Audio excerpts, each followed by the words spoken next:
Gikuyu TV, Mururi wa Mugikuyu.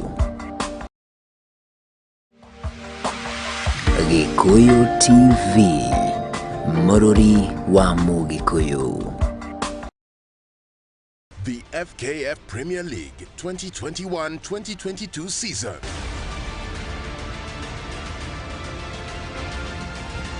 Serikali kuifungua ligi kwa mchuano na KCB.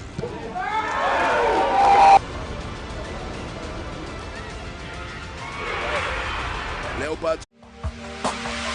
Gikuyu TV, Mururi wa Mugikuyu.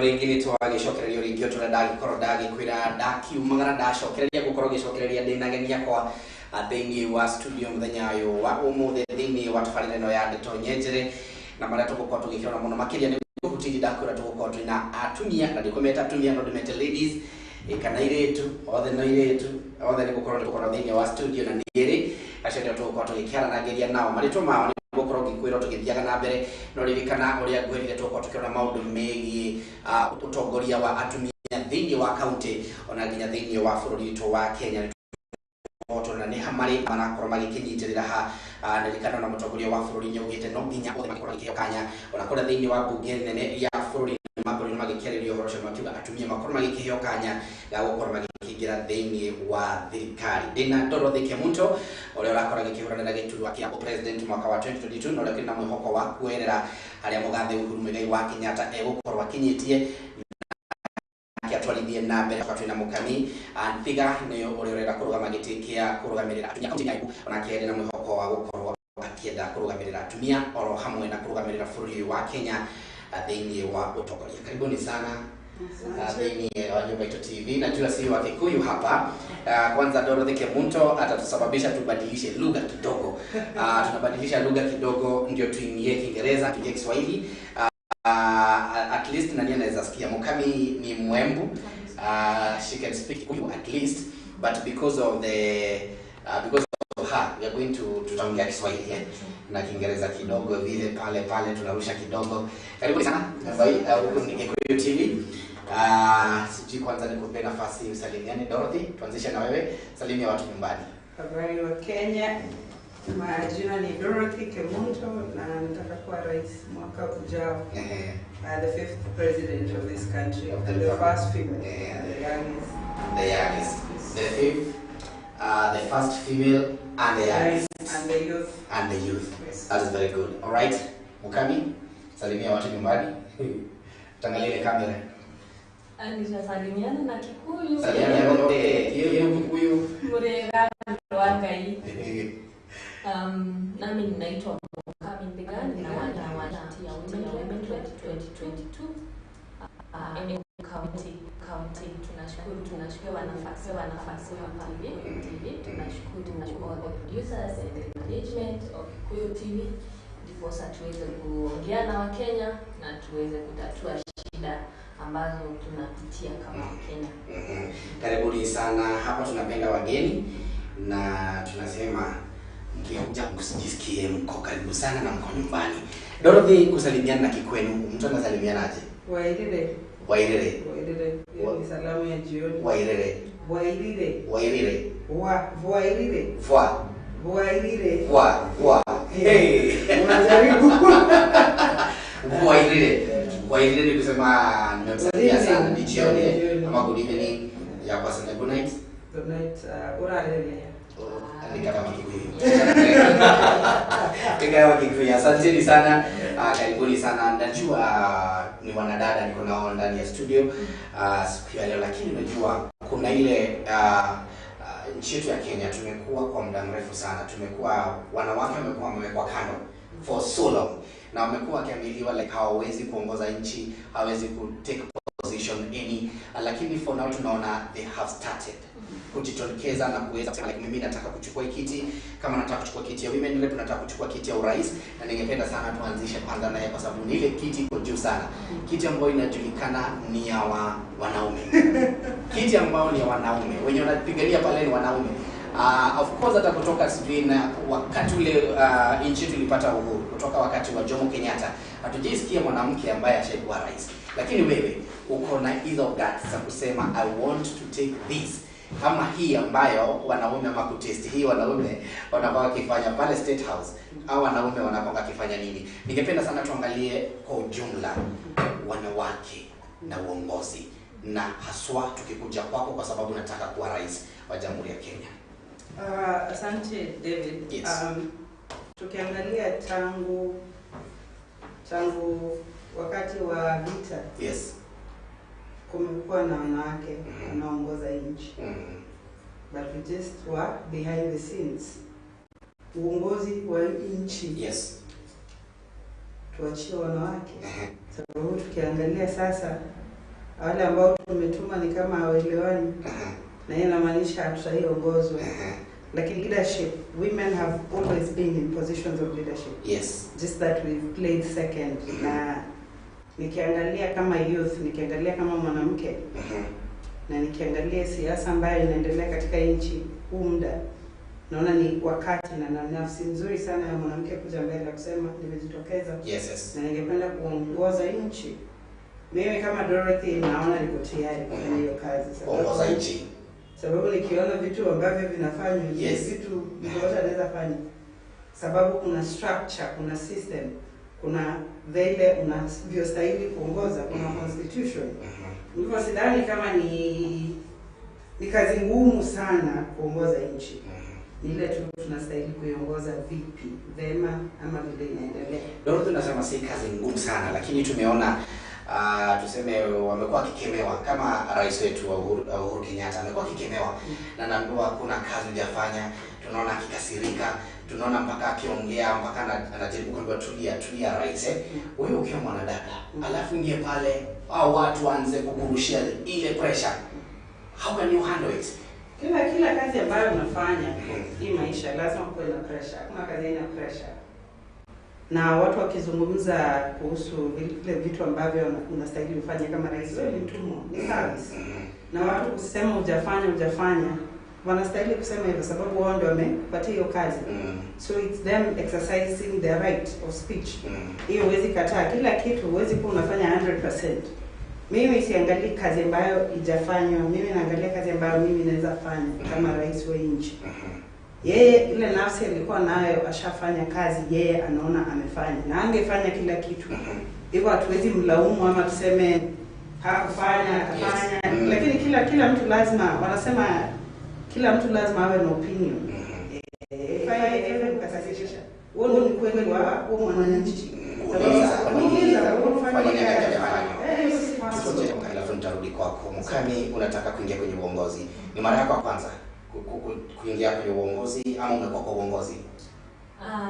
Ni mara yangu ya kwanza kuvai ama kuania kwa debe kwa kiti, kutaka kazi political, kutaka uongozi, lakini sio mara yangu ya kwanza kukua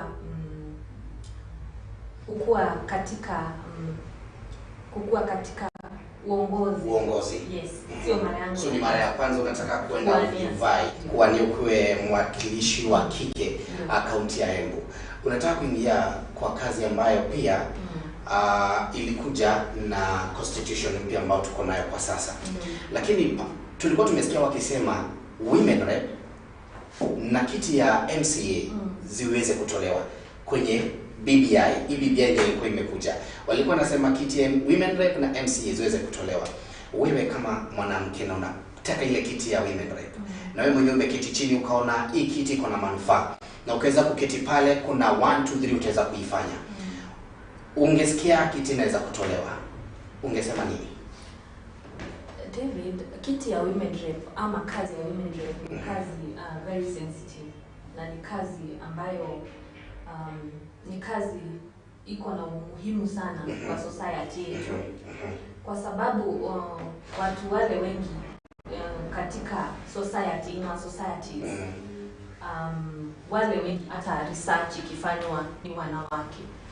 Kwa hivyo kutoa ama kufikiria hiyo kiti ama hiyo kazi haina manufaa, kwangu mimi sio kweli. Ni kazi kweli ambayo inafaa kuwa hapo, kupigania haki za wanawake, kupigania haki za vijana, sababu kazi ya women rep ama mwakilishi wa wanawake ni promote ama kupasu ama kupromote pasu interest za wanawake na girls. So tukisema ati sio kazi, itakuwa kweli tunajidanganya. Kwa hivyo ile kazi ya women rep tuambie kidogo, kama ni mimi nataka kuingia kwa kile kiti, nataka kujiweka zile viatu za women rep. Na sasa ndio utakuwa mama wa kaunti nzima, kaunti ya Embu. Kuna mambo mengi sana labda wewe umeangazia uko na hajafanyika. Imefanyika, haijafanyika. Ilifanywa, haijafanywa vizuri. Ni jambo lipi ungeambia watu wa Embu unataka kufanya? Kwanza ukiona watu ama kama sisi hata wamama wadogo, we are called young women coming up. Yes. Ni sababu tumechoka. Tumechoka kuketi chini na kuangalia kazi ambayo haifanyiki. Tumechoka kweli kuangalia ile kazi tumepea ama tunapeana kama tuseme hiyo kazi tumetoka kuketi chini na kuona kazi ifanyiki. Like wewe kama mama, hata kama uko nje unaketi, but Kenya unaona ule mwenye yako kwa sasa mwenye ni women rep wa Embu, Jane Wanjiko, ni women rep wa Embu. Umeketi chini uko na Jane, hujafanya 1 2 3. Jane, kuna mambo mengi umefanya lakini hainifurahishi. Na mimi ninataka kukupisha. Kupitia njia ya hawa wasichana wadogo na hawa mama. Ni njia gani nataka kupitia? Sitataka kutaja sana majina, sababu nayo hiyo inaweza kuwa ni a bit of being mimi tumeruhusiwa kukutaja. Mimi tu nimeruhusiwa kutaja kwa Jane Wanjiko. Hapo ni ruhusa. Akiwa ni sio mimi peke yangu nimeruhusiwa kutaja Jane Wanjiko. Yes. Kuna vita na siasa zetu zenye tunafanya siku hizi, siasa za amani. Yes. Ni kusema kile ambacho hajafanya wewe mwenyewe unaweza fanya, siasa za amani. So ninaweza kusema kweli hata kaunti yetu ya Embu kuna report ilitoka kutoka parliament ya kwamba serikali yetu yenye iko ya Embu yenye iko sahi kupitia hiyo kazi ya women rep haijawahi itika register for 4 years. Tuko mwaka wa 4 kutoka tupige kura. Mwaka wa 4, next year itakuwa the 5th year. So report ikatoka ya kwamba the government that is on right now yetu ya women rep hajawahi articulate issues, hajawahi pursue or even hajawahi jingiza kwa motion yoyote, hajawahi patikana akichangia kwa mjadala wote swala yote ya kurepresent women na girls, na si ati hakuna wanawake kaunti wamejaa, hata ndio wengi kwa wanaume. Na ni kweli ukiona tunajitoa ni vile tumeona kweli hakuna, ni kazi ipo yenye haijafanyika mingi. Thank you so much. Tukuje kwako Dorothy. When you become a president, ama wakati umefikiria sasa ukue the symbol of the Republic of Kenya, kuna mambo mengi sana ambayo itakuwa kwenye mgongo wako, ambayo mwenyewe ndio umebeba nchi nzima, ndio umeibeba. Kuna mambo ningependa sana tuguzie ambayo labda Wakenya kwa sasa ndio wanalia, wanasema haijafanyika. Kuna jambo kama hili na hili halijafanyika. Kuna masomo, kuna men uniform, kuna education, hayo mambo yote, kuna agriculture, hayo mambo yote Wakenya wanalia.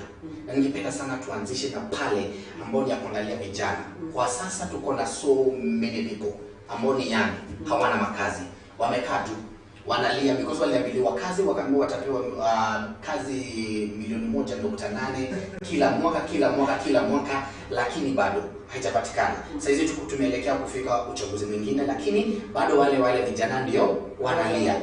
Ukiweza pata nafasi ya kuwa rais, hao vijana ambao wanalia, machozi yao inaweza isha? Kabla nijibu hilo swali, muhimu tuelewe wakati kiongozi wote anaposimama mbele yako kukuambia atakupatia kazi milioni 1, wewe kama mtu una akili timamu unastahili ulize vipi, kazi sehemu gani, kazi aina gani? Hii nchi ukiangalia viongozi ambao wako wamefocus sana kuleta foreigners, and ukiangalia in terms of priorities projects za hii nchi unapata ni infrastructure, ICT, vitu kama agriculture, industrialization, hizo vitu havipewi priority. Sasa mtu anaposimama mbele hapa akikwambia kama kijana nitakupatia bodaboda, hakuna shida na bodaboda. Lakini unapewa bodaboda na upewi insurance. Unapewa bodaboda hauna medical cover. Unapewa bodaboda hauna PPE.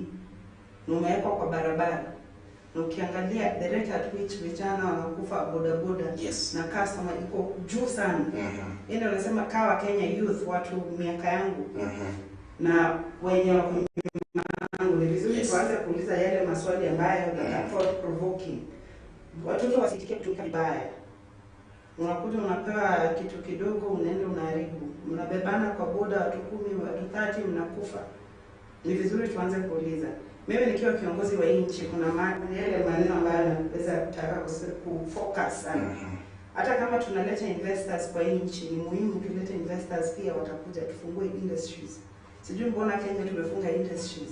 Hii ni nchi, agriculture was at the top at some point.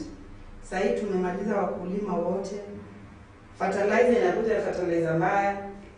Wakileta seeds ni seeds mbaya, sijui zimeingia kwa maji. Miti yote tumekata. Hakuna good soil to farm. There are no more agronomists kufunza wakulima vitu wanastahili kufanya. Kila kitu sasa tumeanza kuwa consumers.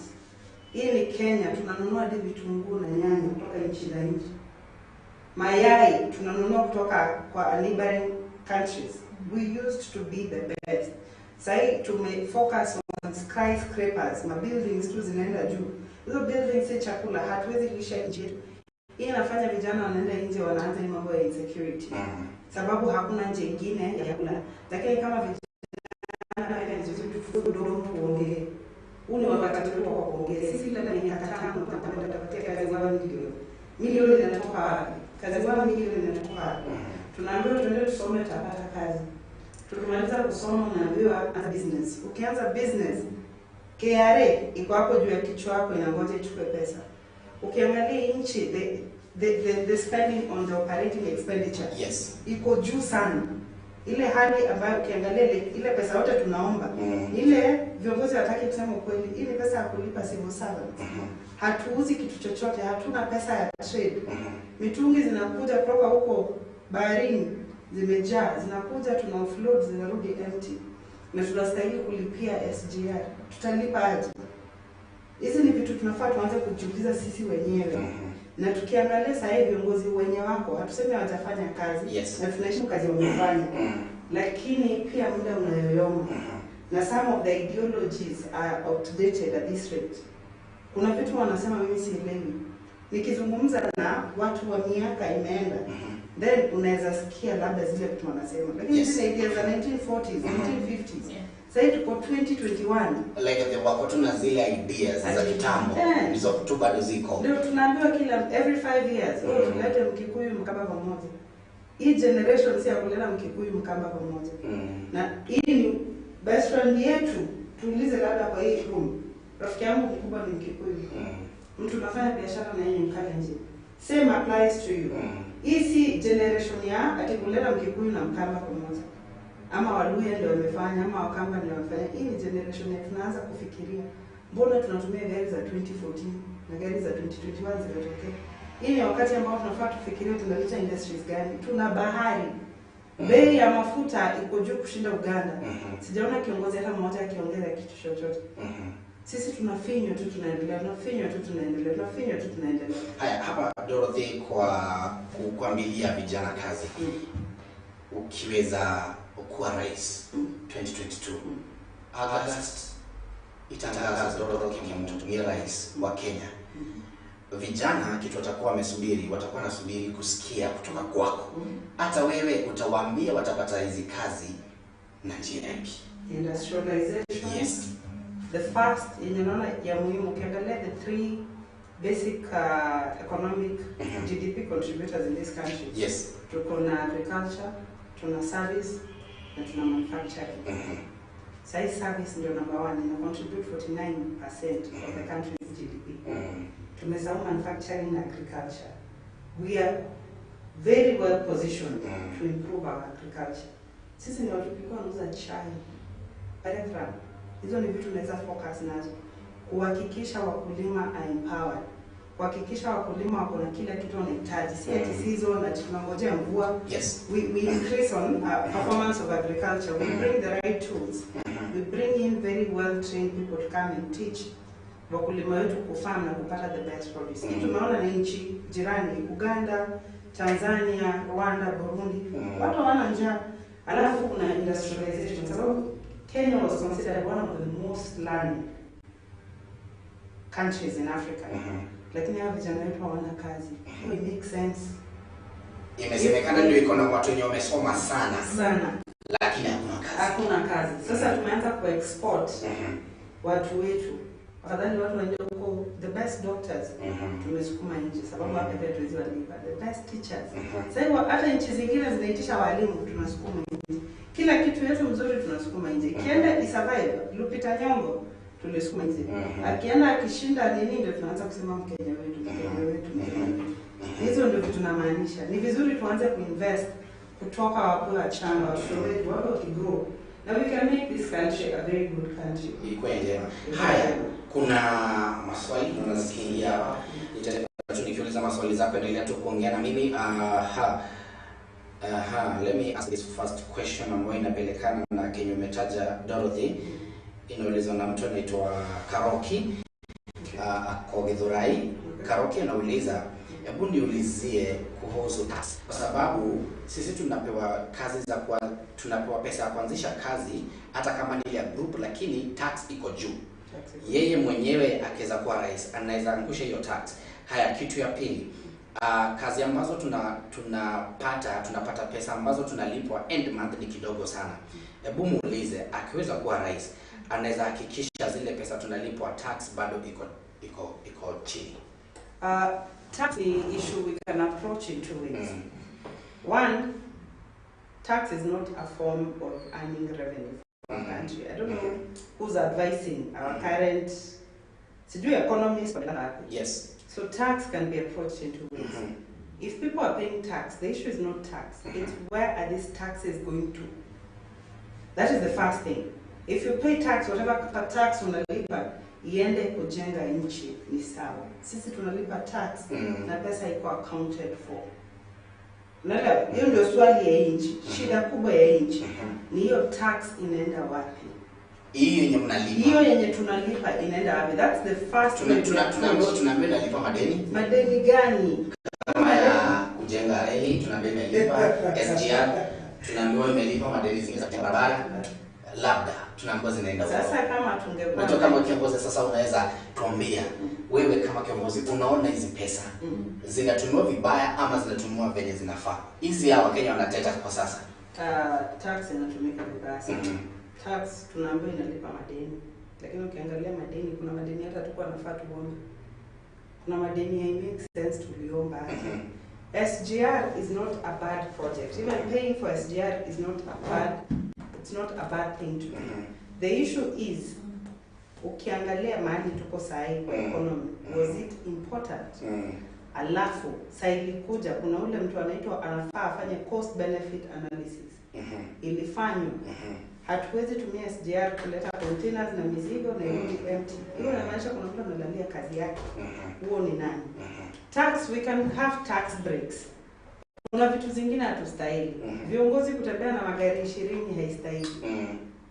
That's where tax is being wasted. Having one leader, having like 10 people following him. Hiyo ni pesa ya mwananchi. That is not tax that. Lakini kwa ukiwa kiongozi lazima uwe na security. Mbona unahitaji security? Kama rais. Ukikuwa rais, utasema beta tu nipewe moja ama wawili na wewe ni rais. You need msafara ambao ni mkubwa magari kama 10 20. Msafara wa nini? Huhitaji Dorothy. Kuna nchi ambazo kuna swali nauliza. Sisemi sihitaji security. Kuna kitu nasema. Kuna nchi ambazo that can afford msafara wa security. Presidential position is very different. I'm saying we can cut down. I'm not saying si za wengine. I'm saying even the presidency. We can cut down on unnecessary cost. President kwenda kufungua sijui hospitali, sijui kwenda kufungua sijui which county, those are waste. Unaelewa kitu namaanisha? Kuna representatives wa hiyo sehemu. In 2021 ati president ameenda kufungua clinic na msafara clinic president ameenda kufungua clinic anafanya stress nasema lakini sijui kiongozi wa Embu ama Meru amezindikisha sijui Mkisi. Yes, those are waste. That should be on your budget. Those are the waste I'm talking about. Yes, na hiyo itapunguza madeni. Unaona kila Mkenya anastahili alipe madeni. Kuna kitu ambacho nashinda nikisema watu wanafaa wafungue macho. Mkenya analipa tax. Tax inalipa kiongozi. Kiongozi ni wewe mchagua aende ku represent. Huyo kiongozi anasimama mbele yako na kukwambia common mwananchi. Kama mwananchi.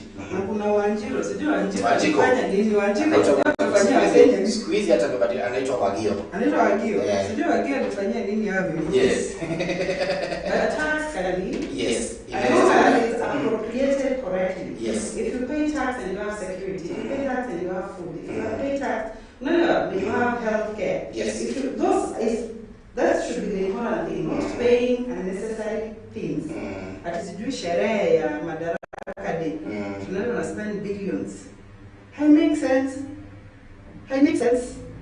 Kuna wastage. There's a lot of wastage. Ya pesa. Alright, haya ndio tuangazie kitu kingine ndio niweze kuhusisha Mukami. Ningependa sasa tuangalie kitu inaitwa kuna kitu umetaja about health. Hiyo ni uzima wa mwili yetu ambao kila mtu anahitaji. Na hii ningependa sana mpaka iende kwako Mukami, kwa sababu ukiwa women rep pale vo watu wanateta about NHIF. Kuna wenye napata hawana, na si watu wa Embu peke yake, tuseme nchi mzima watu wengi sana hawana NHIF ambao inafaa kusimamia hata kama ugonjwa wa COVID-19 umekuja, ile ambayo tungesema isimamie mpaka mtu wa COVID-19 tunapata inasimamia nyinyi wenyewe. Sasa wewe ukiingia women rep na ingia president, hiyo itakuwa inakukava wewe kama kiongozi. Ukishikwa na COVID-19 wewe utalipa, you are covered.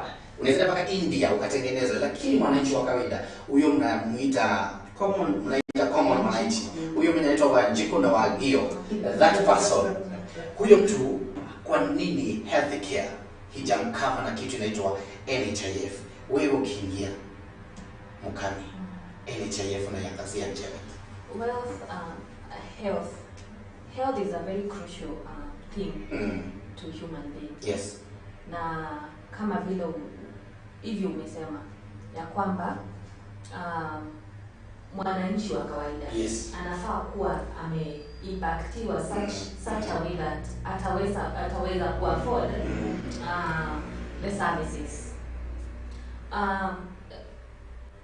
It is so unfortunate that we are told that health is devolved in our counties. Na tukiangalia vizuri sana tunaona mahospitali zile mingi na zile kubwa kama level 5 hospital which are ni chache sana, na si kila county iko na level 5 hospital. Yes. Na hospitali zenye tunaweza kuwa equip vizuri sana na facilities. Yes. Ni hospitali ambazo tunaweza kuwa tumeziweka services za hali ya juu, lakini tunaona ya kwamba in those counties we have those level 5 hospitals. They are not yet to the expectation that we are looking at. Zile facilities za level, kama kwetu Embu County kuna level 5 hospital, na ni chache sana, kama vile nimesema. Level 5 hospitals, they are not 15, they are less than 15. To be specific, they are 11 in Kenya. Na kama Embu County tuko nayo, ilikuwa inaitwa Embu Provincial Hospital. Hii inaitwa level 5 hospital. Lakini kuna complaints mingi sana za hiyo hospitali. Nasema tu kama mfano, crucial departments za hizo hospitali, kama maternity wards, kama easy mental wards, reproductive wards, hizo wards they are not facilitated. They do not have the equipment or the zenye zinahitajika. Kama ugonjwa wa COVID-19, labda unaweza tuambia katika kaunti ya Embu kuna oxygen za kutosha? Hiyo siwezi kabisa kukuhakikishia. Wewe kama kiongozi unasikia, sababu watu ukipatana kule kwa ground wanakuambia, unasikia kwamba kiongozi kuna hii ambayo inatutesa. Kwa health labda hatuna oxygen enough katika hospitali zetu. Nataka Daudi, kama hata maternity ya Embu Hospital 2 months ago haikuwa na bed covers, bed sheet. Mama anajifungua vizuri, anapewa na Mungu baraka zake za mtoto. Alafu akienda akipelekwa kwa hiyo ward, akipelekwa kwa kitanda, anapata kitanda haina bed cover na bed sheet. And you know, those beds sometimes they can be a bit of cold with the Macintosh. The Macintosh one. It was an issue 2 months ago, and I'm hoping and I believe that we learn not just in Embu, we learn in Kenya, in our counties, that we need really better services for healthcare. Ile mambo ingine mingi ni ya kwamba unaenda hospitali lakini hakuna hata affordable medicine, unaandikiwa, unaambiwa enda kanunue, na sometimes hauna hata hizo pesa za kwenda kununua medication. Inakuwa with a lot of stress, leave alone the NHIF cards. Kama wewe card, I don't know even what to say. I'm frustrated. I'm also frustrated. Watu wa Embu mnaumia sana mpaka tunasema sasa and you need visa better kwa Embu, na ndio maana mkamia kwa hapa niweze kuzungumza na nyinyi ndio muweze kujua maamuzi ambayo mtaweza kufanya mwaka wa 2022. Mkienda kwa ballot, fikiria sana nini inachaguana, kwa nini hayo yote. Ndio tuweze kwenda break. Wacha kwanza niingie kwake ndio maliza sana mama ya health na sana ni NHIF sana, hiyo ndio sana.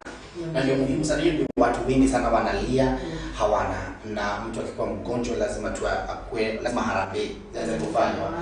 Ndio nyinyi viongozi muweze kwenda pale,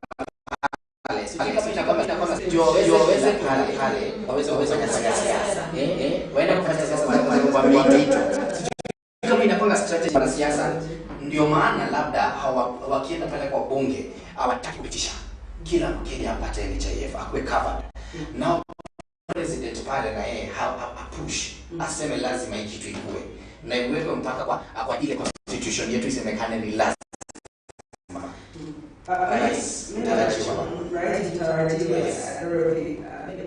In my life tufikie wakati ambapo kila Mkenya anaweza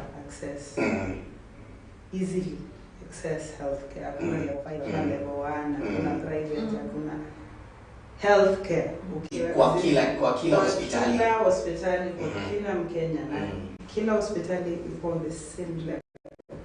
Si ati wewe ni wa clinic, wewe ni wa dispensary, wewe ni wa health is wealth. Ukitaka kujua health is wealth, angalia wakati ambapo viongozi wanakuwa wagonjwa. Wanataka wakimbia kufanya ndege wa Dubai waende.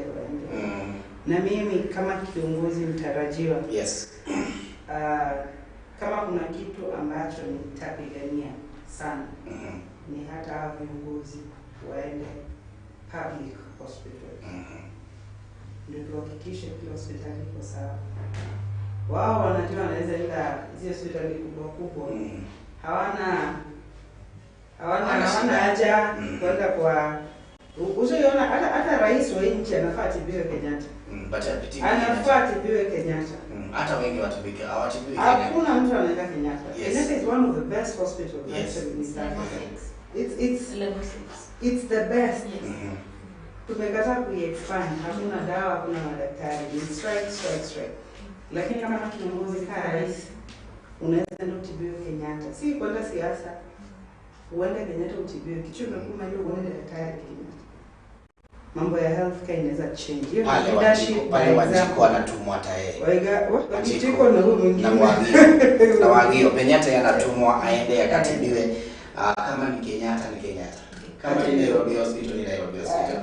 Lakini si kusema ni ya private ama ni nini, zote zikuwe zinatoshana. Leadership by example. Yes. Our leaders must be treated in public institutions, public hospitals. Watoto wa viongozi wanafanya public institutions. Hakuna hii special nini. Hiyo ndio nakwambia part of the wastage nchi na experience. As a leader, nikiwa kiongozi, lead Kenya, that is one of the things I will fight the most. All right. Nikichangia kwa hiyo pia. Yes. Ninapenda vile COVID ilikuja, sababu ilikuja ikatoshanisha kabisa. Hakuna kutoka nje kwenda kutibiwa huko, utakufa huko. Tibiwa pale Kenyatta. Tibiwa hapa. Kutoka nje. And that is hiyo ni jambo ambayo tunasoma nayo sana. Kama viongozi Mungu analetanga vitu zingine ndio muweze kuconcentrate na wananchi wa Njiko wa kawaida. Si ati ukigonjeka unachukua plane unaenda. COVID imekuja imetutoshanisha, let's learn. Kila mtu wako wametoshana. Wakenya wote wanatoshana. Ningependa kuelezea kwa maneno Makrina alikuwa amesema kuhusu sababu ni Kenya niguzie mambo ya wanawake kuzaa kujifungua kwa nchi. I think a lot more can be done.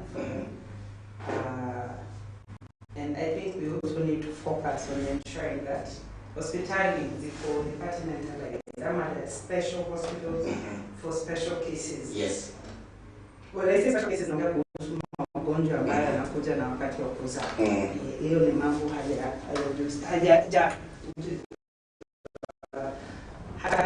we don't pay a lot of attention to it. Then I think focus on a lot assumption in Nairobi. Lakini kuna sehemu kama kusema Isiolo, kusema Lodwar, kusema huko Wajir, mahali ambapo mwanamke mjamzito has to travel quite a long distance before they can have their baby. And I know you understand the harmful acts that are practiced in some of the counties, including FGM. So if a woman already has a complication due to the mutilation, then there is no place to have a baby. We lose a lot of women in that process.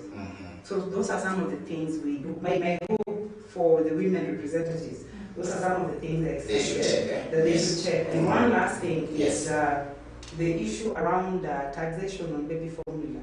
Actually, that's one of the issues I expected, again, the women leaders to come up in arms and say no to. Because it's a very sensitive issue and no lady stood up for that. To even argue it out. We just say you tax this and it's taxed. So those are some of the things I intend to look into. What does it cost, Dorothy, for kusema tunasema tuko na education ya free na watu wanalipiwa shule. Hapo kwa education ndipo tutarudi tukitoka break. Tumalizie hapa ya health. What does it take government kusema watu wote wapatiwe NHIF?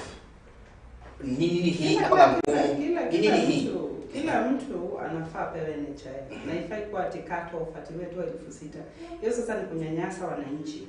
You're not supposed to say, hata insurance, you're given different schemes according to your pocket. Wezi niambia tutaenda kwa mama anauza nyanya kutoka asubuhi jioni mwambie lipe 6,000. That's why people are not buying into the idea. So let's not be grandiose in expressing very small issues. NHIF is it's supposed to be everyone's right. See favors that unafanyana. Because ni pesa yangu nakupatia NHIF, si ati ni favor unanifanyia. Lakini pia kuna ubaguzi katika hiyo sehemu ya NHIF. Mimi nikiwa private, NHIF cannot cover certain things in the hospital. Wanashinda tu wakiongeza pesa, lakini they're not able to explain. I know we are experiencing a crisis as a country when it comes to finances, but it's because of poor leadership. Tumeka tu watu who are not even qualified to sit in some of these posts. We are awarding people positions.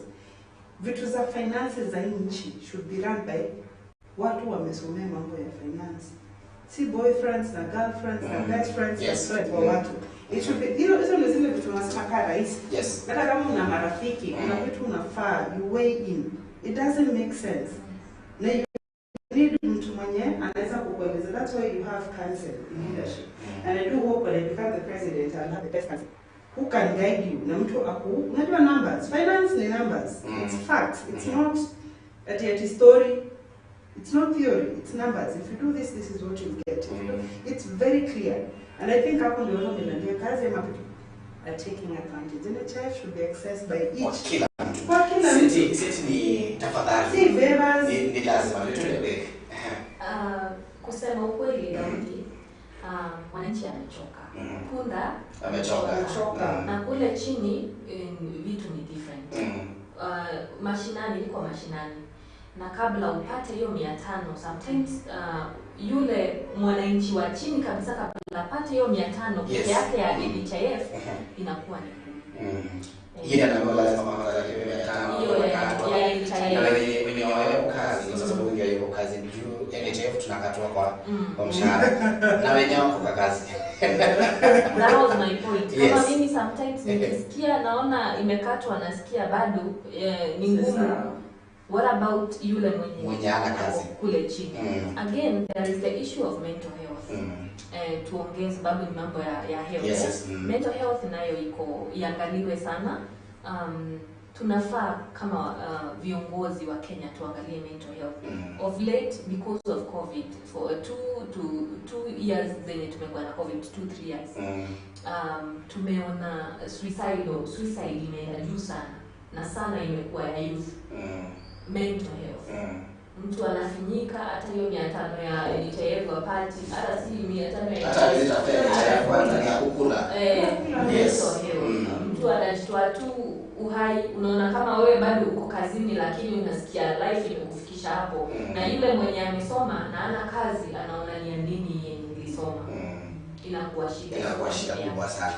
Haya, tunaendelea tu kwa turadhi na mbele Kenya mbejejie lugha hanini havyo jokeria kuleweni na Gikuyu na turadhi na mbele na ukiarani na wanadada makiri thini wa studio Dorothy Kemunto na mukamini otukiri na thini wa studio na turadhi turaga mundu makigi uteti thini kana atumia thini wote ti na turaga githomo kinene kia mwaka wa 2022 na kiria marafatara gukora magigikira bururi macio mothe tukorana megie ni turora kindu gigwitwo ugima wa mwiri ni turora kindu gigwitwo atumia ni turora kindu gigwitwo mbeu njithi na tugicokereria tukirudi tutakuwa tukiangalia education. Wacha tuingie kwenye masomo kwa sababu hata masomo, the reason why you want to be the president, the reason why you want to be the women rep, the reason why you want to be that leader, it is because uko na education. Kama ungekuwa na hiyo education, haungekuwa chenye unataka kukua. Hadi wenye wako kwa sasa hawangekuwa kama hawakwenda darasani. Hiyo masomo ndio tutakuja tuangazie, ndio tuweze kujua tena masomo shida iko wapi kwenye masomo yetu ya Kenya na kwa nini tunasoma tupate kazi. Haya, asante sana. Reketa beto mokile domerisha wote ya ohanini tunashokeria tukialia shigi masomo. Tuanze kwa leo.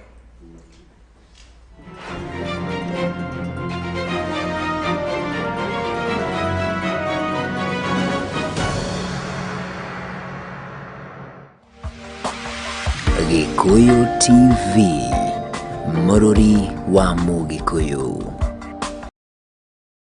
The FKF Premier League 2021-2022 season.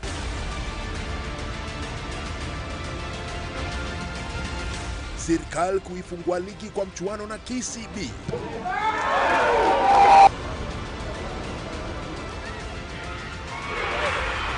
Leopards kupambana na mabingwa Tusker.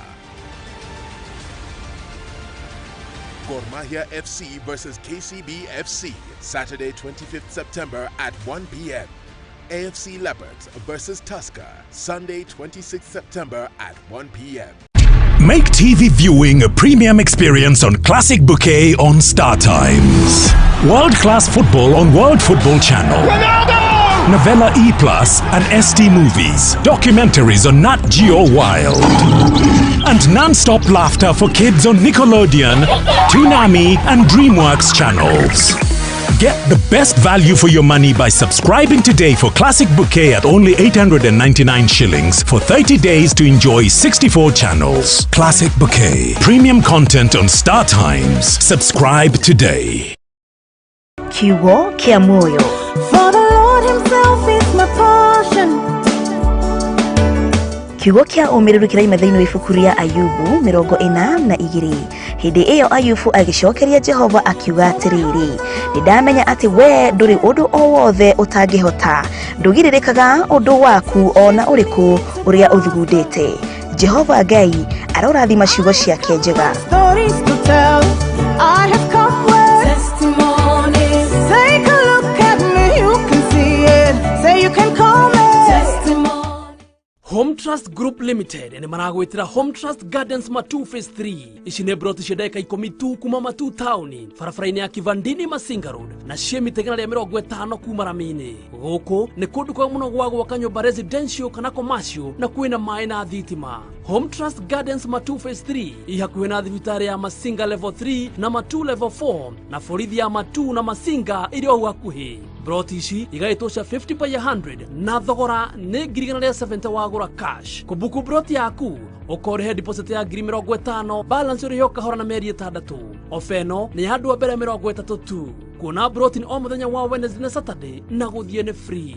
Uhoro makeria macererero iro tauni Doctors Plaza first floor thimune 0713 166 945 kana 0728 299 493. Home Trust Group Limited, tradition of excellence. Jeremy Housing Project, we offer affordable and well-designed houses with affordable installments and ready title deeds. We have special offers in Murera, Kiambu County, located 30 meters away from CBD, Kenyatta Road, Murera, exit 13, and 3 kilometers from Thika Road. Phase 1, Agape Court, 1 bedroom at 1.8 million. Phase 2, Neema Court, 2 bedroom at 2.7 million. Phase 3, Ebenezer Court, situated in Isinya, Kajiado County, located 55 meters away from CBD Isinya and 2 kilometers away from Namanga Road, Kajiado County. 3 bedroom at 4 million. Phase 4, Emmanuel Court, 4 bedroom master insuite at 4.3 million. Paradiso Court, Phase 5 and Phase 6, located 20 meters away from CBD Eastern Bypass, Utawala. 5 bedroom master insuite at 6.5 million. 6 bedroom at 6.7 million.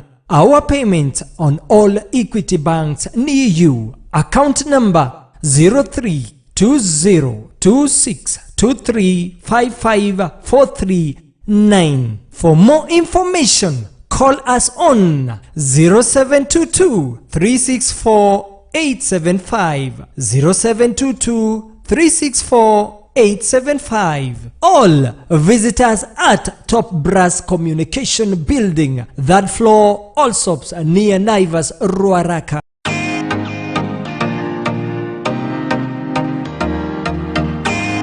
Jeremy Housing Project, your house with your own title deed.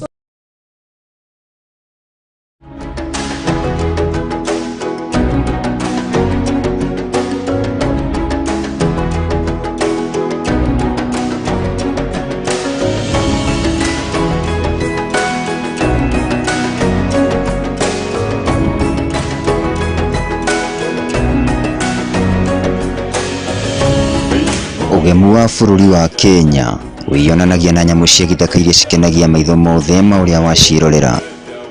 Rũrũ nĩ rũnyanjĩra rwa nyamũ rwa Masai Mara. Gikuyu TV, mũrũri wa Mũgĩkũyũ.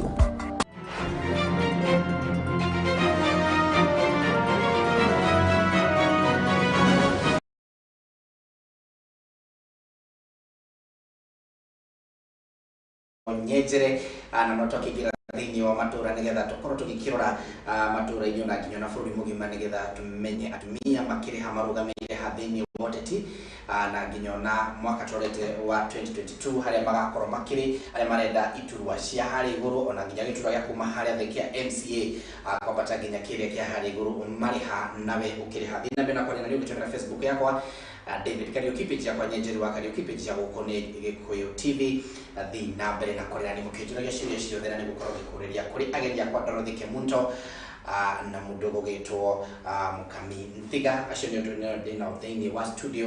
Mũkami Nthiga ararũgama gĩtĩ kĩa kũrũgamĩrĩra atumia kaunti ya Embu nake Dorothy tigĩturwa kĩa harĩ igũrũ kĩa president na rakenda gũkorwo akĩrĩ mũtumia wa mbere gũkorwo agĩgĩthurwo arĩ president wa Kenya na mũtumia ũrĩa agakorwo arĩ mũnini mũno makĩria gũkorwo athurĩtwo arĩ president wa bũrũri wa Kenya. Thiĩ na mbere na kwĩrorera Ndeto Nyejere ngũrehagĩra mothe metha-inĩ nĩgetha tũgaikara tũkĩrĩ na ũmenyo na harĩa tũgũkinyĩtie kũrora ũhoro wĩgiĩ gĩthomo na nĩkĩo tũgũkorwo tũgĩkĩingĩra tondũ o mũndũ wothe nĩ akoragwo arĩ na bata wa gĩthomo. Ona niĩ haha ndĩrakũthomera mohoro ona nĩ nginya ngakorwo ngĩtabania tabarĩra ĩno nĩ ũndũ wa mathomo marĩa thomete ona ũkĩrekera tũma mararugama nĩ ũndũ wa mathomo no na twathoma-rĩ wĩra wĩkũ tukisoma kazi wapi? Dorothy ndio na float mwenye najua kona mimi ni Mukami ako na mimi lakini kiti kigoro kiti kigoro hiyo ndio nasema kiti kigoro ni kiti ya juu ile kiti ya juu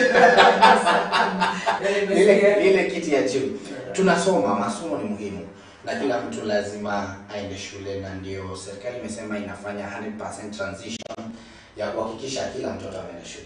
But apart from that, bado tunaona watoto wengine waje na shule. Tukiingia kwenye kaunti ya Embu, I was doing a story there na nikaona kuna watoto ambao wameacha shule, wameenda Kwale, wameenda kupiga mawe kule ndio waweze kupata pesa na wazazi wao kwa sababu ya school fee. Hawana school fees ya kulipa. Lakini ndio tunaambiwa education is free in Kenya. Na kama watoto wengine wako mahali na wengine wanasema hawana kazi. Are we doing a waste thing ama ni nini? Tuachane na masomo tufanye kitu kingine ama ni nini? Mwelekeo ni upi? I can comment on that sababu nimeenda shule nimesoma. Na mimi nimefanikiwa kwenda most of my education imekuwa public schools. Shida si masomo. Shida ni kuna imbalance like the number of teachers and students is that we cannot tell the last time the government opened a public school in the last since I think 1982. Shule tunaambiwa zilikuwa in existence after mkoloni zile bado tunajenga darasa moja tunakuwa na grand opening wasting again resources. Education system in Kenya used to be one of the best. Sija interact na CBC but so far the feedback is it has a lot of question marks. So I cannot vouch for it because I'm thinking the government haikuchukua steps orient the teachers. Hiyo mambo ya kutumia kifua. Tumesema ndio mtafanya. That's how this country is run. It's a brutal force. But education system in Kenya, when we come to it's no longer practical. Let me say that. Like at engineering, it's not practical. In 2021, I keep saying that. Lakini tunafunza vitu za 19 Unajua ile yenye tukiangalia kalo yenye Orengo alisema yenye mgani mjua sasa. Sitaki kutaja maneno. Tuseme mwenye ameingia kwa kama wakili wa sahi. Orengo alisoma ndio iko base sahi. Ukiangalia like in the last years there are other cases which have happened which can be set precedents. For instance, ukiangalia inauguration of the new constitution But our education has a lot of question marks. One, the teachers are not enough. Alafu the government treat any kind of favors. Tutawapatia mshahara, tutawapatia mshahara, tutaongeza darasa moja. Yes. Hizi shule hata hazina choo. Shule zimebeba watoto 1000 na zina choo 2. Yes. Unaona? Hiyo ndio nchi tunaishi. Nchi yenye niliona kulikuwa na floods ya Laikipia. Ilikuwa Laikipia. Baringo. Watoto walikuwa wanapelekwa shule na boat. In 2021. Yes. At the national exams are done once a year. The first world exams unafanya wakati uko tayari. Any month na ukimaliza una graduate unaendelea. Education imekuwa form of schooling. Alafu tumefanya watu wetu ukisoma ukifika form 4 usipopita wewe umesha kama ukushika university. Au kwa university wewe maisha yako imeisha. Sasa tunapeleka bado watu university. Na ukimaliza university hakuna kazi. So wewe na mwenye aliacha form 4 kuna tofauti. Those are some of the things I'm thinking. We need more technical training institutions. But we need experts to train these people. Si ati wewe unaweza soma kitabu leo kujifunza. Sasa tunafaa tunatengeneza magari. Barabara, highway. Tumeleta watu ngozi tofauti tutengeneze watu ambao wanafanya technical things. Yes. Kama ni kujenga mabarabara, kutengeneza magari, jua kali. We need to promote them. Hata jua kali for too long. It's not improving. Ile wheelbarrow ilitengenezwa 19 ndio tu like we're not moving forward. So education ni kama by the way, we fanya ukipita sawa ukianguka sawa. But we need better education. We need to practice better. We need to improve. We need to create hubs where even children who are very sharp can go and learn and do other things. We're not doing that. We need practical. Wacha CBC mchezo unaona watu wanafanya. CBC ni mchezo. Sijaona mchezo kama hii. Masomo ya CBC. Ukiingia rais utaitoa. Hiyo hapana. Utaitoa? Hiyo hapana. Mimi ni watu wa katai. Turudi unless it's implemented. No. Unless it's implemented properly, which means people need to understand what they're doing. Even the people who are talking about CBC don't understand what CBC is. The issue is not CBC. The issue is the implementation of something no one understands. Yes. Nada, ni kama shikilia mtu mkono alafu anamwambia kimbia. That's what they're doing to our children. But wanafunzi lakini sasa hao wenye wanasema watoto wenyewe wasome CBC. Watoto wao wanasoma wapi? Majuu. Angani. International schools. Yes. Wenye wanatuita common wananchi watoto wao wanasoma wapi? International. Basi. Lakini hiyo inastahili kuambia kuna shida. If CBC is that good, let them lead by example. Watoto wao, wajukuu wao waingie wafanye CBC na waingie public schools. Wacha mchezo ya CBC group of schools. Ka leader, kiongozi, peleka mtoto wako asome CBC. Uone pale unasema hii ni mzuri. Peleka mtoto wako afanye hiyo. Kwa sababu hizo group of schools zenye umetaja unaweza kuta CBC haiko kule. Haiko pale. Lakini mtoto wa geography pekee. Mtoto wa Wanjiko na Wagio ama PE ndio sasa anasoma CBC. Women rep. Nimekuambia nilikuwa nimefanya story ya M. Watu wamekaa nyumbani. Wana watoto, ukiangalia mtoto miaka 10, 11, 12 wameenda Kwale kwenda kutafuta ajira. Kupiga mawe ndio wapate pesa. Instead wakuwe shule. Hata si kukataa, walifukuzwa. Walimu wakuu wamewafukuza kwa sababu wazazi wao wana school fees. Ukiingia pale, tumelele sasa watu wenu. Watafukuzwa tena. One wise man said, education develops a society. When people know their rights and their duties, a society is developed. Mambo ya masomo. Ninaweza guzia kidogo tu na CBC. There is a discussion we had. I had with someone na kaniambia CBC kuna zile vitu nzuri iko nazo.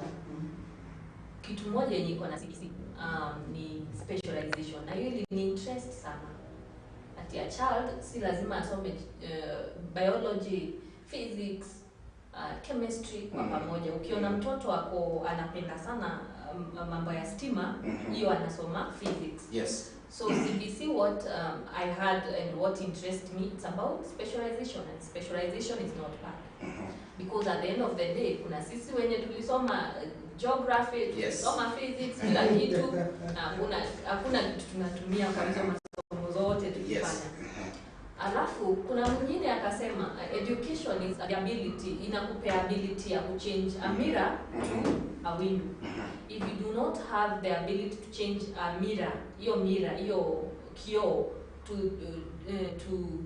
a window, kwa yani ku change from kioo to dirisha, hiyo sio masomo. Masomo inafaa kukupea hiyo ability ya kuchange something to this other. So another joke we are taking too far is that youth kule chini wanasema kama tunahasona someone who has done masters and degree, na mimi mwenyewe niliachia class 4, we are hustling because hakuna jobs, youth hawana jobs. So unaona mtu anachekelea mtu mwenye amesoma master na degree just because wanahasona yeye in one room, and which is also a joke that is being taken too far, because the way you articulate issues as someone that is learned, bila una handle customers ukiwa mtu mwenye amefanya degree, si vile huyu mwingine wa class 4 drop out ata handle. So hata akikuchekelea hiyo ujinga tu yako nayo. To me, education is a non-negotiable thing, and ni sawa vile umesema ati it was said to be free it is on script. But to me free education that is free is on script, iko tu kwa karatasi. But kwa kule kwa wananchi haiko free because is not there. Parents, they are struggling very much to take their children to school. Maybe akisema free na government ama hizi zinaitwa they are called what? They are called easy one za 5,000 CDF. CDF 5,000 itasaidia kweli mtoto the whole time. Bursaries. Yes, bursaries. 5,000 na maybe wanahitaji 15,000, ni sawa, itatoa kidogo, lakini bado itasaidia mtoto. Kwa hivyo it's not free. So kuna kuongeza kwa hizo mtu anasema mambo ya elimu, part of the things zenye tunafaa tuangalie ni mtu unaweza soma kwa dini. Unajua vitu kama campus, mimi nimesomea public industry, the University of Nairobi. So kuna vitu kama help that provides financing. Na unajua vitu kama hizo zinafaa zikuwe extended as far as they can reach. Just saying free doesn't make sense. What do you mean free? Free what? Free going to class? Free what? Like free. It just needs to be ifunguliwe watu waangalie ndani inamaanisha free. Alafu kitu kingine vile nilikuwa nasema I think before we went on break, when I was talking about industrialization, this is something I mentioned. Let us have experts who are trained for tertiary or technical or at a high school who survive basic survival skills to make basic things. It was in that so what are phones when you talk about industry and si lazima tukisha mtu enda kwa servant inchi pia tunafikiria white collar jobs. Tunaweza leo tulime, lakini kulima wameingililia wanataka ikue fancy, kulima fancy kulima ni kuchafuka nada. Lakini sasa ukienda kusema kama kutoka Kisii, mahali mimi natoka, watu wamesoma sana Kisii, but it's quite a small piece of land. But if we can stretch on it and actually train watu wa Kisii kulima, kuna sana manabu mzuri sana. Then we teach them how to package these things, how to export avocado oil. Unaelewa, yani to train beyond. Leo useme avocado ni kula, avocado ni kupanda. Upatie watu ideas beyond. Hii avocado kishakuwa tunaweza tengeneza hii na hii. Mandizi za Kisii zinaweza tengeneza pombe nzuri sana. Kenya imejaa walevi. Na tunanunua pombe. Ukiangalia pombe tunaleta. We can make some of the best alcohol. Si ya kienyeji, pombe yote ni kienyeji. Pombe inatoka vodka, inatoka viazi, rai, wheat, mandizi. Unaelewa? Na Kisii tunaambiwa mandizi tu ni ya kukula. Amwambie. Hatuambii inaweza tengeneza. Na hiyo ndio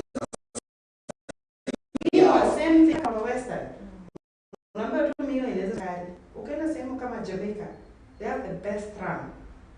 Ukitoa rum kutoka kwa sugar cane. Hawa wakulima wenye wanalia, miwa tukapeleka sijui soli sijui nini imefungwa. If you empower people, YK industry waambie hii ni industry best rum. The best rum the whole world has ever seen, or Africa has ever seen. Na ndio tuweke tu huko Webuye. Kulima watu wapeleka yako, watu watengeneze pombe, watu wataiacha kunywa pombe, watu wataiacha kutumia sukari. But that's what I mean, like our education is too lenient. This is the way, you do this, you hit here, you do this, you get a job. But we're not telling them, you can learn about alcohol making, tukonamiwa, banana making process. Banana making process. Unaweza package hizo banana to export car crepes. Lakini sisi tumeambiwa crepes yote to import. Pombe to import. That's what I mean, like our education is too limiting. We need to open our minds. And that's what I mean when I say we need to industrialize this country.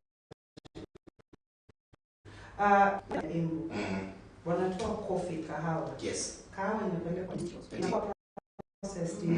Tunaletewa fish. Inatolewa a factory there. Yes. We can change a lot. And they have been out farmers who are coffee. Wow. Wamekuwa kilia. Wow. Like bei iko chini. Sijui kunaendaje. Tukitoka kwa hiyo nataka tuingie kwenye point nyingine kwa sababu ya masaa. Mkami changia kidogo tu. Vile excellency amesema limit. Let's not limit ourselves in the formal education, because informal education in Kenya, it's running the society. Tuna run society na informal education. If umefika form 4 masomo kushika vizuri, we can shift it, check your passion. If you are interested or you're passionate in painting, yes, in beauty, in salon, these more things, masonry, painting, carpentry, they run the society. So let us also not limit ourselves to the formal education. Ilikuwa tunataka kuchangia. And we can adding on to that. On the game, the government can also further. Okay, the government, it's also provide like business investors grants for people who want to expand on such levels. We don't need everything to be foreign owned. We can have Kenyans who are running some of these things. We can have Kenyan CEOs, Kenyan owners. Like we just need to stop having this scarcity mentality. Yes. That David akiingia biashara, sisi tutatolewa. Unajua hii siasa mingi. David ni Mkikuyu, anafanya nini Kisii. Unajua hii siasa yenye auendelee, lakini mzungu akienda Kisii hakuna shida. Mzungu akiamua anaenda kutoa avocado Kisii hakuna shida. Lakini tukiona ni Mkikuyu amekuja, ni Mero amekuja. Hiyo siasa imepitwa na wakati. Yes, tribalism. Imepitwa na wakati. Ubaguzi wa sijui ni kabila gani, sijui ni wapi, na yoyote ndio imetuletea shida yote. Tribalism na haya mambo yote. Kwa sababu labda mimi nikiwa Mkikuyu naweza kuja Kisii na nilete idea ya kusema hii mandizi tunaweza tengeneza clips, but na zitakuwa zikitengenezwa wapi? Kenya. Lakini kwa sababu labda venye umesema Mkisii anataka kukaa kwa Mkisii, Mkikuyu anataka kae na viazi zake huko, naye mtu ukitoa Mluya akae na miwa yake huko na ugali yake huko. Tukienda Embu na Waembu wanataka kukaa na majani yao huko, hawataki kukuja mkae pamoja muongee. I think the problem we have Dorothy na Mukami ni viongozi hawataki kukuja wakae pamoja, they exchange their ideas. True. Is that the problem? Maybe ndio tutoke kwa hiyo point, nataka tuingie kwa another point ya many uniform, kwa sababu it is very important, kwa sababu ya masaa. Viongozi wamekataa kuketi chini wa exchange ideas, kwa sababu mtu anataka tu mimi nimesema ni wa chama, mimi nimesema ni wa chama, kwa hivyo hatuwezi to exchange ideas. Na mwenye anaumia ni Wanjiko na Wagio. Yes. As long as tunaendelea kufikiria vile tunafikiria, hatutasonga. Na as much as ningependa kusema shida ni viongozi, ni vizuri pia tuelewe tunachagua kama watu wenye wako kama sisi. Leaders are representatives of who we are. So kama wewe unasema leader yako kabisa chini aongee na watu, ili wakwambie hivyo ndio mko. Lakini kitu ningependa kuuliza, kama ukweli sisi kama viongozi tunaombea, for instance come in and their presidency of this country. And of course the other counterparts. If really my interest is to protect this country, mimi na wenzangu tutafanana kuhusu nini? You understand? We are fighting for the same job. If really our intention is to serve this nation, why are we fighting that mkisema ndio tunamaanisha? Lakini inakuonyesha hizo ni roho za the represented. Viongozi wana represent people. So if these leaders think in this way, it's because the people think in that way. Because these people are supposed to carry what their people want. So as much as viongozi pia wako na part to play in this country, but I don't think that's the case. That's the case. Yes. All right. Yeah, I love this. Dakika moja. Yes. I love the slang of Jimmy. Nasema fagia wote. Leaders. When you already their minds are too much in corruption, they are too much in tribalism. What? We need new people. We need new ideologies. We need new youth. And Obama said, when you are given opportunity, they change the nation. Tukikuwa na high excellency. Na wengine wetu wenye wako na ideas and they are able and they are willing to incorporate everyone with ideas tuweze kurun the country. It is better. So ninasema hata mimi can we tufagie wote wenye wamekuwa kwa government tufagie wote tuweze kuendelea people wenye wataleta fresh ideas kupeleka nchi yetu kwa sababu I think so many young people they are going to run for different positions by 2022 kwa sababu kiongozi wao ndiye huyo anaongoza sasa watafuata wote there was a prediction that in 2022 parliament national parliament itakuwa for the young itakuwa for the old itakuwa for the young. We are looking up to that. Yes, because the strength is a youth. Yes, it's a young person. Akina mkabiku they are still youth. Yes. Na wale wengine pia wamejitokeza because they are tired. Yes. When people is tired, we are tired of sitting down and complaining and lamenting. But there is a leader who said youth lamentation. They just read the lamentation. You know, like lamentation. That is where we concentrate on lamentation instead of and tumetoka kulament. Sasa haya nataka tuingie sasa tuangalie mkiingia pale kwa chini Dorothy na Mukami labda umepata ule mtu tunaitanga watchman soldier pale anaitwa soldier. Hao ndio wetu wenye labda tukisema men in uniform labda watu wanafikiri kama jeshi, polisi, GSU. Hao ndio tunaongea. Men in uniform ni yoyote ambaye analeta usalama ama anaangalia usalama wa kila mtu. Huyo ndiye men in uniform. Hao watu sijui tuanzishe na watchman. Kwa sababu ule mtu amewekwa chini kwa kiwango cha just watchman. Hana manufaa. Labda hata mshahara wake iko chini sana. Hawana mpaka labda chama ya kuwatetea. Kusema ni chama cha watchman. Cha kusema wakifinyiliwa tunasimama. Hao watu mimi ningependa sana kwanza hata wachana na jeshi, wachana na polisi, watchman. Tunaweza saidiaje? Dorothy, okay. Dorothy, yes. Men in uniform and our security providers were not armed. The watchmen and tonight soldier. I think they are part of the Kenyans who are neglected. Ile kazi yao tunafanya si kazi ya mchezo. Unaweka soldier angalie building hajakula chakula, hajui ametoka wapi na mahali anaishi, anaanza kutembea saa 10. Kutoka saa 11 saa 10 asubuhi watu washaanza kutembea kwenda ku. These are some of the people I think they must get good better healthcare systems. Sababu ya kukaa nje tu ukiangalia uniform. Baridi na waingia most of them die actually sababu baridi. Then of course whichever facility wanachunga, if facility inafaa ina provide chakula.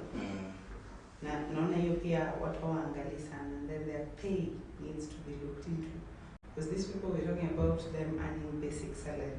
So unapata kama mahali tuko sasa hivi watu ametoka labda Githurai ama ametoka Donholm ama ametoka sehemu ambayo ametoka kufika hapa. Alafu the hours also tunafaa tuangalie. Let me pay per hour. Unajua? Ndio mtu hata kuchunga familia. So unapata ile hela anapata hapa ni kidogo. Na tunangojea kukata 6,000 NHIF kutoka kwa hiyo hela. Na tukate uniform. Na tukate yani unakata ukiangalia pesa unaona naona baba mtu bwana mtu ako na watoto wanapeleka shule na anapeleka watoto shule hiyo free education. That's something we need to look into. And then I think the second people we need to look into are the police. Yes. Our police officers are best to deal with them. Kuna askari wenye akili si timamu. Kila mmoja wetu I think alipitia askari mwenye akili si timamu. Lakini nikiangalia I keep saying it's 2021. Tuanze from ya askari hii nchi. Yes. Ni training ya slavery. Wapange mawe kwa barabara. 2021 askari anaendelea kupanga mawe. Unafunzwa how to control crowd. Ukitoka hapo hiyo training umalize, usipokota pesa ya kutosha hapa kwa barabara unapelekwa lodwa wajiri. Ukiwa madam ni harassment. Na hakuna mahali unaweza report. Then mahali wanaishi. Mahali askari wanaishi. Unapata familia tatu zinaishi kwa nyumba moja. Unapata askari wanaishi sehemu. Kaya mikono inaitwa 10 by 10. Mtu anafaa kuje protect nchi. Those are very harsh. These people need to live like human beings. They need to integrate with the rest of the country. Yes. Because they need to understand how we move. See, sasa kuna shida ndio tunaenda kwa askari. That is just basic. I can touch on a lot. I don't think they have the best working opportunities. But that also doesn't encourage them to do some of the things that they do. Corruption ya kuingia kuchukua zile pesa kidogo anaenda kuitisha kule. Ufisadi. I'm not reinforcing on maybe that behavior. But they need to speak for themselves. Si lazima tuende tuwapiganie. Wao wenyewe they need to come up with a way to say please start justice. Please, these are people providing the country with security. They need to be looked after. They're part of us. Sijui mbona unasema police. Polisi. Yaani ukisema polisi, hata ukisema police station. Tukienda kwa police station yenyewe nchi. Hii ni 2021. Hata hakuna laptop. Na primary laptop. Na imesemekana kwanza polisi wamekuwa digitalized like mpaka OB. Well, they will be embu kunazo. Ushuhuda. Hakuna Huko Nairobi. They just wait for someone to show them how operate, because hata mafundisho ya kuonyesha vile operate through the digital way, they don't know. Yes. Some of the yes. Training. Kutumia basic technology ndio wakifika hapo wajue, alafu pole kidogo control a crowd, because there's a lot of brutal force. But you realize this is how they're trained. You understand? There's no psychological training. Ni watu watakuloba hadi ukufe. Now I think hiyo asira ya kuna asira mingi, there are a lot of angry and very young people. These police are very young people. Hiyo asira wako nayo, wakikupata wewe umerusha mawe, wewe ndio unalipia shida zao zote. I'm not condoning or supporting that behavior. But I'm saying from a psychological point of view, someone can put you in situations where you become erratic. And I think part of the training they're going through is what is making them very erratic. I agree with you, by the way. Right. Fully agreeing with her that the training at least should be looked at. Let's not actually kuroll tu na kukata nyasi na mikono. Ni sawa waende siku mbili tatu na hiyo tough training, because even toughness lazima pia wakuwe tough, and then maybe another few season or a few months wafundishwe these are the ways of what she just said. Kenya anasema haya, niko na mtu anaitwa anaitwa Kezia Mwangi ako Rongai. Anasema I was thinking to join police force. Lakini kwa sababu hiyo Dorothy amesema I am not. Kwa hivyo msiogope. Msiogope kwa sababu umesema na it's your passion. It's okay. I'm just saying there are a lot of things that need to change. Like we're in 2021 and our leadership is still running like we're in a punitive measure. When in the mzazi, master slave mentality, it's no longer applying in this generation. So tunasema mwambie ingie. We need more people in the forces. Ache kuogopa. Kazi ni kazi. Hata kama ni ya jeshi ama kama ni ya polisi, hadi ya watchman, bado ni kazi. Na tuna hope leadership kwenye itaingia 2022 itakuja na mabadiliko, labda watabadilisha kutoka watchman watapata watu wa kuwatetea, mishahara yao itakuwa improved. Hiyo vitu zote hizo tunataka. Hadi ukiingia into a county level, those are the people labda kunafaa ukiangalia, ukienda pale kwa kuongea mambo, si kuongea tu mambo ya TB, mtiarara na vitu zingine, na bottom up, na bottom down, ni vitu zingine wanataka kutaja zote zenye wanasema zote. Uende pale kwa uongee vitu ambazo zina empower watu. Mimi naweza kutuma nikwambie watchman angaliwe sana. I know there are so many. Hawana mtu wa kuangalia. Dorothy, hawana mtu wa kuangalia wale watu. They are our brothers. Yes. Tukumalizia, tunamalizia kwa sababu ya ningependa sasa tuweze kumalizia, na ningependa Dorothy kukupea tu 1 minute. Useme tu kitu ya mwisho tukimalizia. Ambie nchi ya Kenya kitu tukimalizia. Ningependa kumaliza nikisema let's make sure that we run a very peaceful election process. Yes. And let's see what it looks like to be run as a country by a woman. Tanzania very well. We've seen COVID season, we're talking about countries which were led by men versus countries which were led by women. There was a very big difference. Yes. We have the US, the first VP, a female. So I do think actually people are ready for a female president. And I do look forward to serving the country, and I know I will be able to lead this country to great things. I have great plans for this country as a youth, as a female, and as the youngest contestant in this race. So let's see. August 2022. Yes. Looking forward. All the best, Dorothy. Tukiingia pale tunakwambia Mungu awe nawe. Na kupe moyo wa kusaidia. Na kupe moyo wa kushikilia ile mambo yote ambayo kama rais anafaa kuwa ameshikilia. Kwa sababu yote itakuwa kwa mgongo yake. So lazima ukue na moyo wa kushikilia sana. Women rep. Ambia dunia ya embu kitu.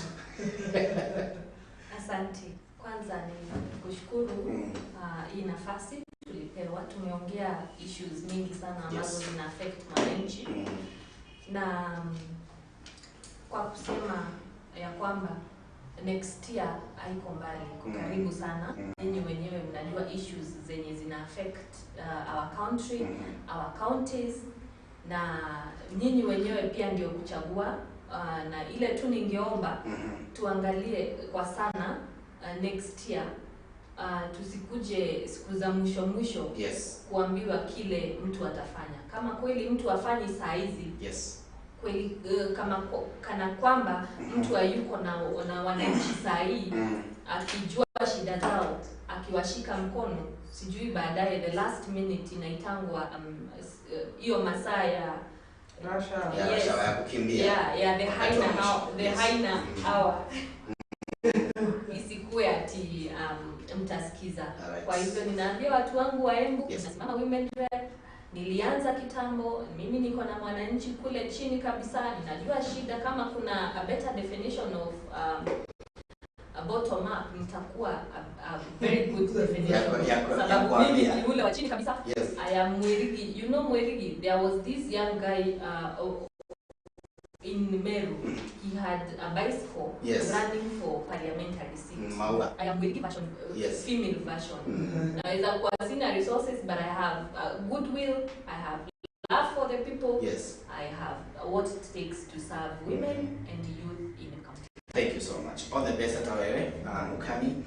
ukienda pale hata wewe kuwa na moyo wa kusaidia. Usibadilike ukue kama asanteni sana kwa kukuja na wish the best. Tunajua tukiona wanadada wakiamua kuingia kwenye uongozi wa nchi and especially the young kama nyinyi tunaona labda kutakuwa na mwangaza, so tunamwish all the best. Mkiingia tu pale fanyeni wa Kenya kazi. Her Excellency the President, yes, also ukiingia pale magari usipunguze, unahitaji security. Magari usipunguze, unahitaji security. Mukami magari ukiingia pale punguza yako, imezungumza yako ipungue. Gari yako itapungua sasa. Aya, mtu Edwin Maingi.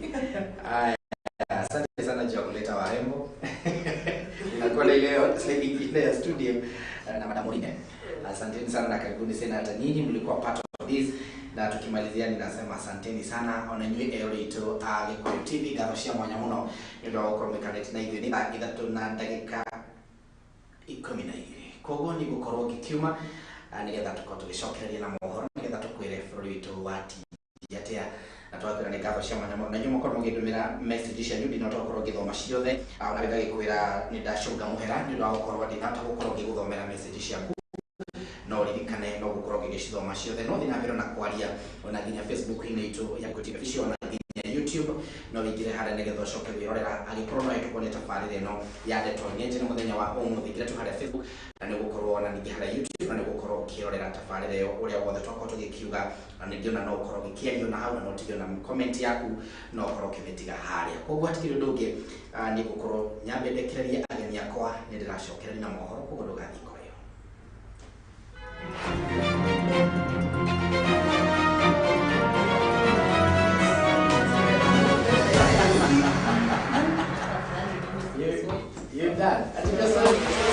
Gikuyu TV.